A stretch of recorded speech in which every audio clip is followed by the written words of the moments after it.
Looking for a fun way to win up to 25 times your money this basketball season? Test your skills on Prize Picks, the most exciting way to play daily fantasy sports. Just select 2 or more players, pick more or less on their projection for a wide variety of stats, and place your entry. It's as easy as that. If you have the skills, you can turn $10 into $250 with just a few taps. Easy gameplay, quick withdrawals, and injury insurance on your picks are what make Prize Picks the #1 daily fantasy sports app. Ready to test your skills? Join the Prize Picks community of more than 7 million players who have already signed up. Right now, Prize Picks will match your first deposit up to $100. Just visit prizepicks.com/get100 and use code GET100. That's code GET100 at prizepicks.com/get100 for a first deposit match up to $100. Prize Picks, daily fantasy sports made easy. You are listening to the Hiking Radio Network, where we talk the walk with shows by hikers about hikers for everybody. I'm wondering if you'd go wandering with me through the wilderness and woods to where the winds are blowing free, through the darkness of the night, heading toward the morning. Welcome to the Jester Section Hiker Podcast with the spotlight on section hikers. And I'll spread the word and you beat the drum. We'll round up the troops and get the gang to come, and we'll leave the streets and these neighborhoods, head over the river and through the woods. All right, you guys, welcome back to the podcast. You have found your way to Jester Section Hiker, the premier podcast with the spotlight on section hikers, and I'm your host, Julie Jester Gayhart. And right now, I am currently out on the Mountains of Sea Trail in the Elkin, North Carolina area, training for a few days with my full pack, starting to prepare for the John Muir Trail. And I am headed to one of my favorite bridges that has been designed and executed and installed by the Elkin Valley Trails Association. But I figured while I'm out and about today, getting used to this 25.5 pound pack. And if you guys heard my episode last week, which was episode number 84, you got an inside scoop to my gear list for the John Muir Trail. And just a reminder, in the show notes for last week, there is a Google Doc with all of that information. And that episode was titled The JMT Gear List. And while I'm at it, I will go ahead and tell you guys that if you haven't yet, you may want to go back and listen to episode number 83, which is where I put a JMT, or what I am calling a JMT logistics episode.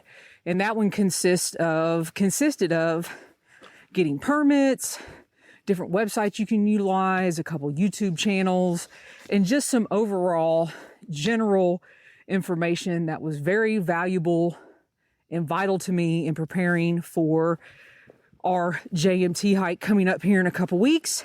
And this week I am bringing you episode number 85, which I am titling the JMT Resupply episode, where you guys are going to get an inside look at our itinerary, where we are sending resupply, and just kind of how we decided to put all of that together. And hopefully by the time you guys hear this episode, we will either have summited Whitney yesterday, or we are summiting Mount Whitney this morning as you all are hearing this. So keep your fingers crossed, wish us luck. We should be on Mount Whitney. So with all of that being said, I am headed over to my favorite bridge. And if I can find somewhere around here to sit and record the bulk of this episode, I will go ahead and do that. So I will be back to chat with you guys real soon.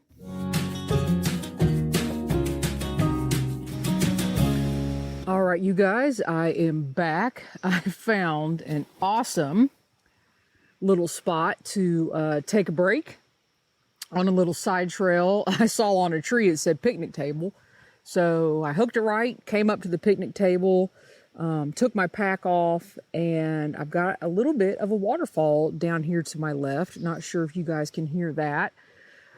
Got my water out, got a little snack, so I'm going to take a break and record the bulk of this episode, which is basically our overall JMT resupply tactics, how we're going to do things, where we are going to send our resupplies, how many days of food we're going to carry, all the stuff that goes with getting ready to hike and be prepared for the John Muir Trail. So I wanted to let you guys know there are 4 of us that are going on the JMT together. Of course, it is Steve Adams, or you guys know him as Mighty Blue, myself, and 2 girlfriends of mine that I have been hiking with, wow, I believe since 2013. They finished the AT with me. We went out and hiked the Wonderland Trail together. We went out to Utah together and hiked in the Narrows. So we are all very familiar with each other and seasoned hikers. But when you take on something like the John Muir Trail, the first thing you want to do is kind of get together with everybody and be on the same page. So what we did is we had a Zoom call and looked at a potential itinerary, and I talked about the itinerary that we are going to be using or somewhat following from Eric the Black. So we all took a look at that. We decided on what resupply points were going to be the best for us. We also took a look at how many miles we actually felt comfortable with and thought we could accomplish and wanted to hike per day. And at the end of the phone call or the Zoom call, we all decided that one of the things that we did not want to do, now there are options, there are multiple options, but one thing we did not want to do is go off of the John Muir Trail for a resupply. One of the resupplies, you can go up and over Kearsarge Pass, down into Onion Valley, into a town called Independence. We just didn't want to do that, so here shortly I will let you know what we decided on. So once our Zoom call ended, everybody kind of had the same plan. Everybody was, thinking along the same lines. And the first thing I had to do for myself, so I could totally see the big picture, is I put together an itinerary, or what I would call as an educator, a lesson plan, something that I could follow, something that I could reference. And in the show notes of today's episode, you will have full access to that itinerary through Google Docs or Google Sheets. It is going to show you the following. So what I did is I put our days on there, like day 1, how many miles we are going to be hiking, where we're starting, where we're ending, how much food we're going to need for that day. And then, if there were any notes or anything that we needed for particular water points or something like that. So what I did is I took the Eric the Black itinerary, took notes during our Zoom call, and really dialed in what we were going to be doing, and then created that full itinerary. And basically that itinerary, like I said, it's every day we're going to be out there. It's how many miles per day, where we're starting each day, where we're ending each day, and then a notes section where I put resupplies, where we have to go to pick up our resupply and all that wonderful stuff. So once I got that itinerary done, I did send it back out to everybody. I'm not sure if they're using it or not. I think Mighty Blue said he printed it off and put it on his refrigerator. He gave Dana, his girlfriend, a copy of it. And it's also good for family members to have an itinerary for safety purposes, because on the John Muir Trail, 100%, I have been told you are not going to have service. So it's always good to have itinerary. Leave it with a loved one. Let them know what you're doing and all that good stuff. So once we had the Zoom call, once I got the itinerary done, the next thing I did is figure out our food carry. So basically, our plan is, and hopefully everything is working out, that we're going to be on trail 16 days. And our first food carry is going to consist of 3 full days of food. So we're going to start with 3 full days of food. I'm going to carry all that on the plane with me, and I'll go over that here in a little bit. And then our first resupply is going to be at a place called Red's Meadows. So I believe Red's Meadows is 0.25 off of the John Muir Trail. You can send a resupply there. There are some logistics to that I put in the itinerary. You have to mail them a payment. You have to send it 2 weeks in advance. If you are interested in that information, you can use the link in the itinerary and take a look at that. So our first resupply is at Red's Meadows, and we are picking up 4 days of food at Red's Meadows. And then our next resupply is Muir Trail Ranch. And once we get to Muir Trail Ranch, which is, according to the Pocket Atlas for Eric the Black, it is 0.8 off of the John Muir Trail.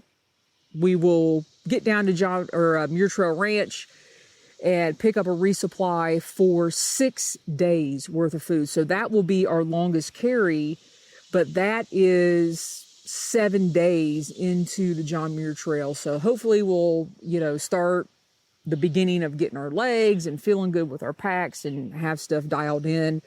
And we will be picking up that 6-day carry. And then here's where the big thing comes in. We are having a mule supply company come in and meet us around the Kearsarge John Muir Trail junction with an additional 4 days of food. So we don't have to have a 9 to 10 day carry from Muir Trail Ranch. And yes, it is expensive, but we all look at it like this. This is a once in a lifetime opportunity. We want to have as much fun as possible. We don't want to we're going to suffer already, but we don't want to suffer any more than we need to. And we're already spending money going from the East Coast to the West Coast. So for all of us, I believe it was around $150 a piece. And to me, that was totally worth it. And that was a company called Sequoia Kings Packing Company. And there will be a link to them as well in the itinerary. So we are starting with 3 days of food. We have a resupply at Red's Meadows. We have a resupply at Muir Trail Ranch. And the one thing with Muir Trail Ranch is you have to send your resupply 3 weeks in advance in a 5-gallon painter's bucket, a Lowe's bucket, a Home Depot bucket. And that is the only way they will accept a resupply. So again, in order for me to wrap my mind around all this, creating that itinerary helped me a ton.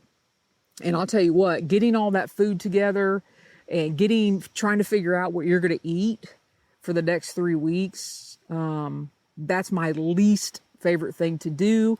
But I feel like a big lift is off of me now that those resupply boxes and buckets are done. And I also wanted to give you guys an example of basically 1 day of food for me. And I've also gone over this in my day hike gear list episodes. Typically consist of a breakfast, a mid-morning snack, a lunch, an afternoon snack, and a dinner.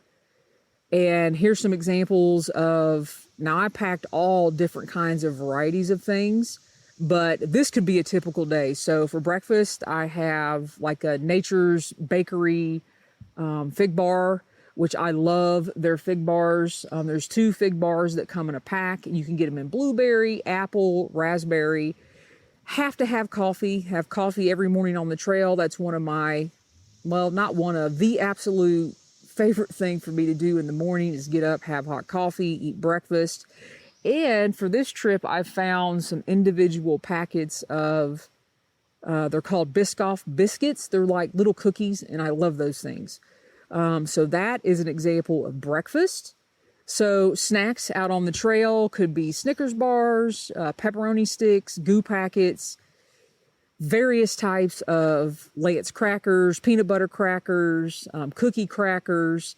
I love the Luna lemon bars. I love the goo packets, goo waffles. And at any given time, I've got to have candy out there, and I'll have like Smarties or Airheads. I also love Ginger Chews. And in addition to all of that, I will also carry Propel electrolyte packets. I like to have at least one packet with me during the day. In addition to, I will be carrying Noon, N-U-U-N, for my main electrolytes. So every morning when I get my water ready, it'll have Noon in it. I'll be ready to go, because one thing I've read about being out on the John Muir Trail is have your electrolytes, drink lots of water, and that'll help you with the overall elevation changes, because there are a lot of elevation changes out on the John Muir Trail. So that's an example of breakfast and snacks. The electrolytes I'll be using for lunch pretty much is going to be some form of a Lenny and Larry's cookie. I love those things. They've got a lot of protein. They've got a lot of calories. And it could consist of various Cliff Bars, even though I'm sick of them, but they do pack a lot of calories. And every day for lunch, I'm going to have a little small pack of Cheetos. And what I did for the Cheetos is my girlfriend, one of my girlfriends that's going with us, Patty, they hiked the High Sierra Trail last year. And what she did with her chips is she put a little pinhole in them and then squeezed all the air out of them and put them in Ziploc bags. So that's what I did with the Cheetos. So hopefully they'll hold up. But even if they're stale, I can guarantee you I'm going to eat them anyway. And a sample of a dinner that I'm going to have out there are different varieties of Mountain House meals. I've also got some Knorr noodle sides with chicken packets, not the tuna pack. I can't stand tuna anymore. I can't even smell it, eat it, think about it. I'm going to be using chicken packets, Knorr noodle sides. And another thing I'm looking forward to is having breakfast for dinner. So Mountain House has a gravy and biscuits meal. Oh my God, phenomenal. And they have a granola and berries meal. So I've switched those up a little bit, and sometime during the 16 days we're going to be out there, I am going to have breakfast for dinner. So I am really, really looking forward to that. So right now we've gone over kind of how we got started, creating the itinerary, how many days of food we had to put together, our resupply, and some examples of what a day of food would consist of for me. And I will say, I have no idea how many calories. I didn't even go there. I added none of that up. I just know that stuff kind of works for me. So I am rolling with it. So what I did over the course of a month, every time I went to the store, I just picked up little things. Oh, those look good. Picked up those snacks. Oh, those look good. Picked up those snacks. And if I wanted to try something new, I picked it up and tried it while I was out on a day hike or at my local nature preserve, and kind of narrowed in and out exactly anything new that I knew I would like, and anything new I tried that I have absolutely not taken that. And then I also made a list of non-food items that I needed to pick up for myself as well. And some examples of that are suntan lotion, like chapstick, baby wipes, hand sanitizer. I do have a couple different medicines that I take, so I had to make sure I went to the doctor and got prescriptions and got those filled, and that way I have the medicines that I need out on the trail, so I don't have to worry about that.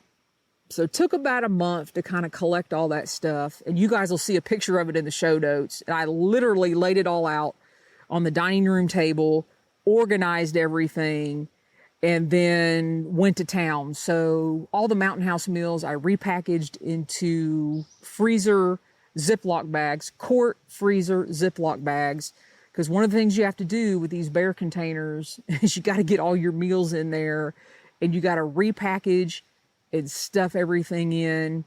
The best, really all I can say is the best you can do. So I repackaged a lot, and I used Ziploc freezer bags, the quart sizes, to get all that rearranged and ready. And you guys, that took a couple days, because I would get some stuff together and then I would take a break, and then I would go back to it, and then I would take a break, because you kind of get sick of doing it and you don't want to make a mistake, because when you're out on the JMT or any trail that you're hiking, you don't want to make a mistake on something that might be vital, and you don't want to forget something that you need, like your electrolytes. So did all that. And then in addition to the food, I did this out on the Wonderland Trail, and it worked really well, because out on the Wonderland Trail, we hiked 10 days. We took 10 days to hike the Wonderland Trail, but the day before we started, we went around and dropped off our resupply around the mountain.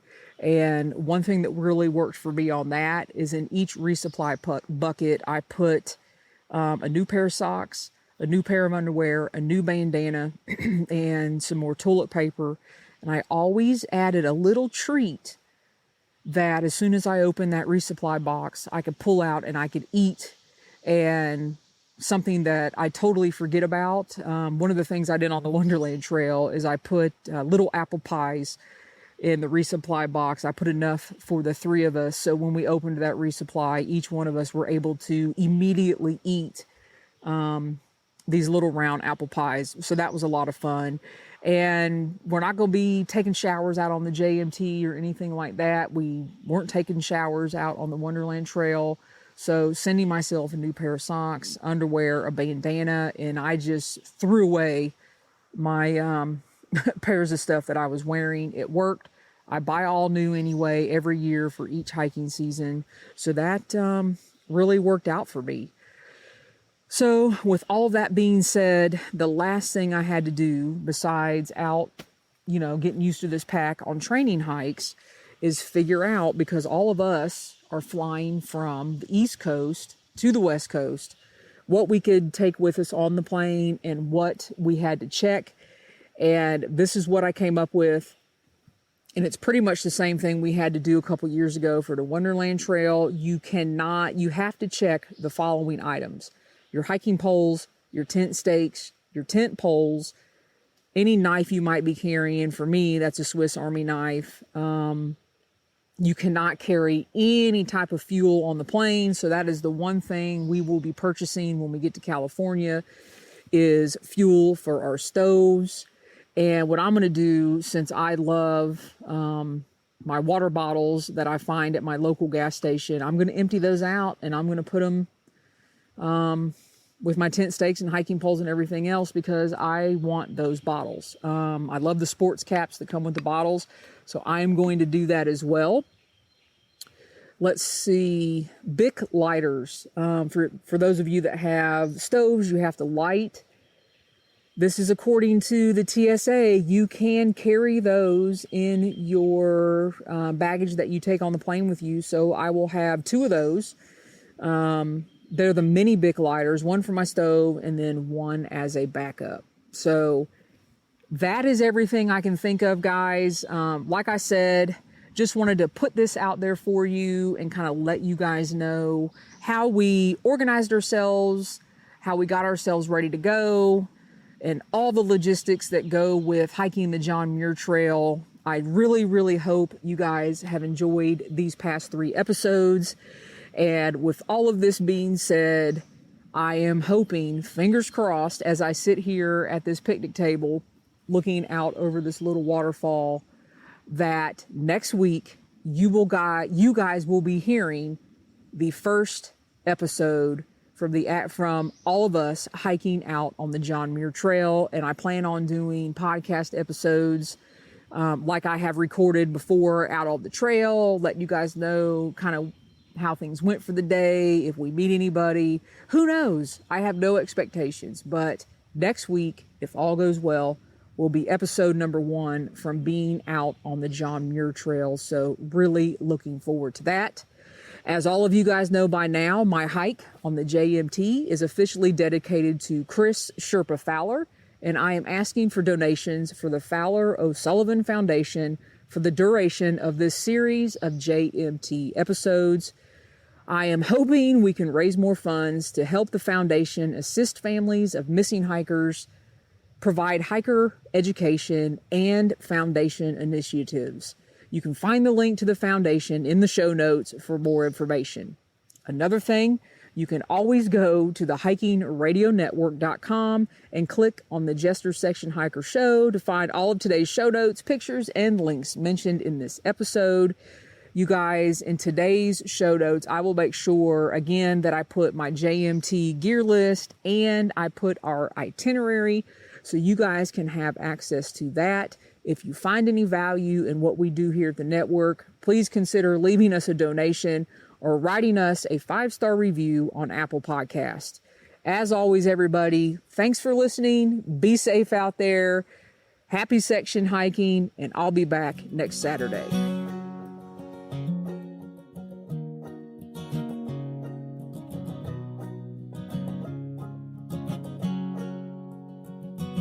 I'm wondering if you'd go wandering with me through the wilderness and woods to where the winds are blowing free, through the darkness of the night, heading toward the morning light. I wonder if you'd wander with me, and I'll spread the word and you beat the drum. We'll round up the troops and get the gang to come, and we'll leave the streets and these neighborhoods, head over the river and through the woods. You're wondering if I go wandering with you, what kind of trouble we'll get ourselves into. Would it be wrong to tag along with a band of vagabonds? You wonder if I'd wander with you. So I'll spread the word and you beat the drum. We'll round up the troops and get the gang to come, and we'll leave the streets and these neighborhoods, head over the river.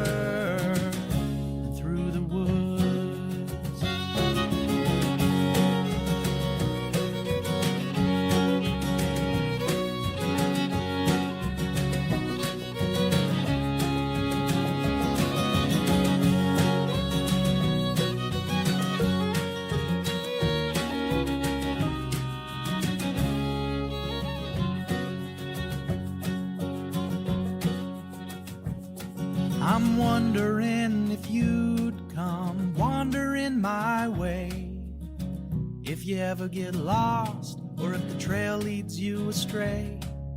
The music of the pack can always bring you back. I wonder, can we wander away? And I'll spread the word and you beat the drum. We'll round up the troops and get the gang to come, and we'll leave the streets and these neighborhoods, head over the river and through the woods.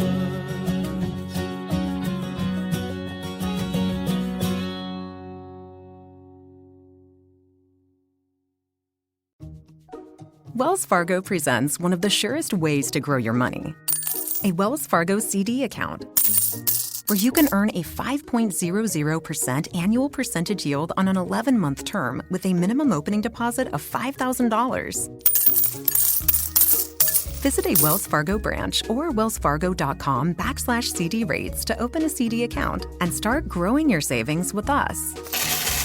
Wells Fargo Bank, N.A., member FDIC.